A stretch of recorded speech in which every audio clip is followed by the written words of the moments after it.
भाई क्या दिन है। What a day for India.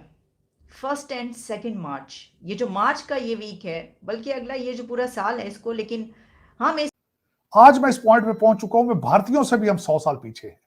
क्या बात है, उनके जेनेटिक्स भी हमसे डिफरेंट है या 76 साल के अंदर अंदर हमारे जेनेटिक्स चेंज हो चुके हैं। नतीजे पे पहुंच नहीं सके और उसके नतीजे में वो जो है वो एक एलामिया ऐसा जारी हुआ जिसके अंदर कंसेंसस नहीं था। यानी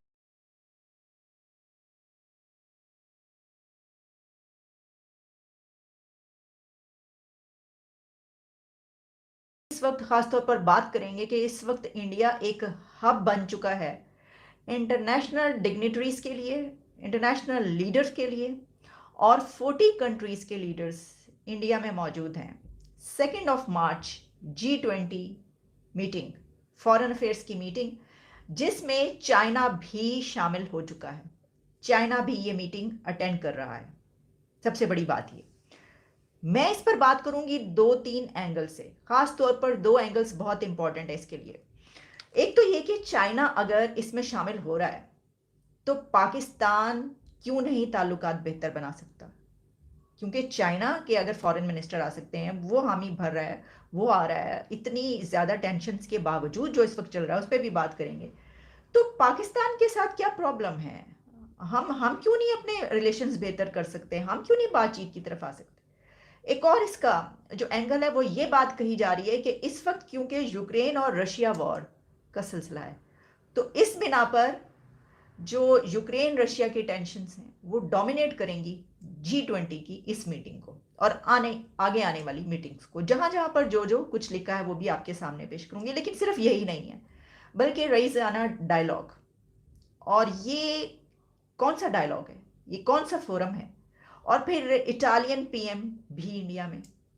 तो इसलिए मैंने कहा वो what a day for India, कि पूरी दुनिया का इस वक्त इन दिनों में इंडिया एक हब बन चुका है सियासत का, जियो पॉलिटिक्स का, जियो इकोनॉमिक्स का, और तमाम दुनिया की डिग्निटरीज वहाँ पर मौजूद हैं। चलें, मैंने आप सबसे पहले इसी एंगल पे बात की लेते हैं कि जो Chinese foreign minister confirmed on Tuesday confirm the visit, or which according to observers will be a test for Beijing's balancing act between the US and west, Russia, जो इस वक्त ये सिलसिला चल रहा है उसमें इनका जो है वो बैलेंसिंग एक्ट कैसे उसको कंप्लीट कर पाएंगे, कैसे उस पर पूरा उतरेंगे जब चाइना जो है वो इधर आ रहा है। तो इसी पर मैंने ये बात उठाई कि क्योंकि बीइंग अ पाकिस्तानी, मुझे तो सबसे बड़ा तो मेरा कंसर्न जो है उसी पे पहले बात किए लेते हैं ना, कि देखिए चाइना के साथ इस वक्त जो इंडिया के रिलेशंस हैं, और ख़ासतौर पर यूक्रेन और रशिया के बाद हम देख रहे हैं कि चाइना के अमेरिका के साथ भी कैसे कोई टेंशन्स चल रही हैं। तो इस दौरान फिर भी, कि अभी कुछ अर्सा पहले फेस ऑफ हुआ दोनों कंट्री, फिर भी वो इसमें शामिल हो रहे हैं। ठीक है, ओके, वो इसमें हैं, उनको ऐसा भी तो हो सकता था इनकार कर देते। एससीओ के लिए हमने भी तो अभी तक कोई हाँ नहीं भरी। वो अलग बात है कि जब वो मीटिंग होगी हम जाएंगे नहीं जाएंगे, लेकिन हमने तो इमदाद भी लेने से इनकार कर दिया। इस तरह की चीज़ें चलती नहीं, जो कुछ होता रहा। तो क्या बात है, क्या वजह है? क्योंकि देखिए चाइना तो हमसे बहुत ऊपर है। अगर कोई इतना बड़ा कंट्री, इतना पावरफुल कंट्री, जो कि ताकतवर कंट्रीज हैं, वो अगर अपने बेनिफिट के लिए और देखते हैं कि हमने तो अपनी इकोनॉमी का देखना है, हमने तो अपनी लोगों का देखना है, वो फिर तो। और दूसरा मैं पूछना ये चाहता हूं कि G20 में भी वो कहते हैं जी स्केड्यूल ना करवाएं, फिर ये बात हो रहा है रीस्केड्यूल अगर चाइना कर दे तो हम देखेंगे। Do you think there is a ray of hope for us? देखिए, सबसे ज्यादा अफसोस की बात यह है कि G20 की समिट जो हो रही है वो इंडिया में हो रही है, वो उसको होस्ट कर रहा है, और हमारे लैंडर जो हमें जिन्होंने दोस्त जिन्होंने लैंड किया हुआ है वो वहाँ बैठे हुए हैं, हमारी खिदमत का फैसला कर रहे हैं। आज हम इस जगह पर आ गए कि इंडिया के बंदे हमारे बारे में कमेंट कर रहे हैं। आज कल एक इंडिया के बहुत मशहूर इकोनॉमिक्स मिहिर शर्मा ने एक आर्टिकल लिखा है कि पाकिस्तान की बका चाइना के रोल रिशेड्यूलिंग के ऊपर डिपेंड करती है।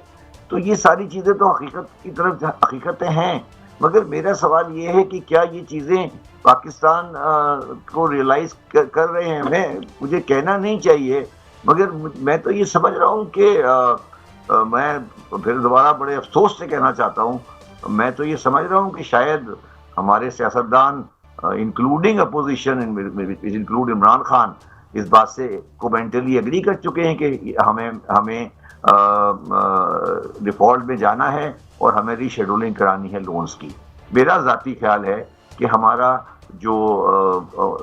जो स्टेक होल्डर्स हैं सिवाय एस्टेब्लिशमेंट के, वो इस बात को मेंटली एग्री कर चुके हैं कि पाकिस्तान को डिफॉल्ट में जाना है। और वो जिसे कहते हैं ना कि वो एक उन्होंने ये बांध तो लिया है, आगे क्या होगा उसके बारे में नहीं सोच रहे, मगर वो अब सवाल सिर्फ ये रह गया है कि क्या ये फैसला एस्टेब्लिशमेंट का भी है। तो ये बहुत अहम सवाल है। मेरी जितनी भी उनके साथ डिस्कशंस हुई हैं, मैं जहां तक बात समझा हूं, जो थोड़ी बहुत उनके साथ डिस्कशन मेरी होती रही है, वो लोग इस चीज को पसंद नहीं करते। जो चाइना और रशिया की तरफ से वो कोई कंसेंसस नहीं था यूक्रेन के ऊपर। लेकिन कल जो है ये जो भी अगले 2 दिन है, 2 दिनों में वहां पर ये 2-3 दिन अगले, इनमें G20 ममालिक के वुज़राए खारजा का इजलास हो रहा है।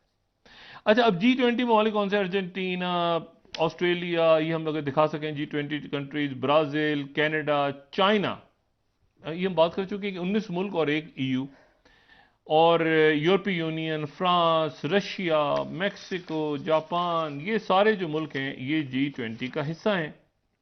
और G20 जो है ये 60% दुनिया की आबादी, 75% बैनुल-अक़वामी जो तिजारत है, और 80% दुनिया की जो GDP है वो यहाँ पे। लेकिन ये बड़ी इंपॉर्टेंट बात है कि चाइना के वजीर खारजा कल इंडिया आ रहे हैं। अच्छा, G20 समिट में शिरकत, G20 का इजलास हो रहा है, तो G20 में चूंकि चाइना भी है और रशिया भी है और अमेरिका भी है, तो सेक्रेटरी ब्लिंकन भी पहुंच रहे हैं वहां, और साथ ही चाइना के वजीर खारजा भी आ रहे हैं और रशिया के भी आ रहे हैं और बाकी मुल्कों के भी आ रहे हैं। लेकिन अच्छा, इसमें फिर पहले एक बात और दूसरा जो इवेंट हो रहा है वो रईसाना डायलॉग, जो कि उनकी ORF, जो उनका थिंक टैंक है, बहुत बड़ा थिंक टैंक, वो हर साल अरेंज करता है। तो उसमें चीफ गेस्ट के तौर पे इटली की प्राइम मिनिस्टर आ रही हैं और मुख्तलिफ वज़रा आ रहे हैं और मुख्तलिफ डेलीगेट्स आ रहे हैं। लेकिन जो इंपॉर्टेंट बात है वो G20 में वो ये है कि इसके दौरान ये बात सामने आई कि चूंकि यहां पर जापान भी होगा, यहां पे जो है इंडिया भी है, यहां पर जो है वो ऑस्ट्रेलिया भी होगा G20 ममालिक में, और अमेरिका भी होगा।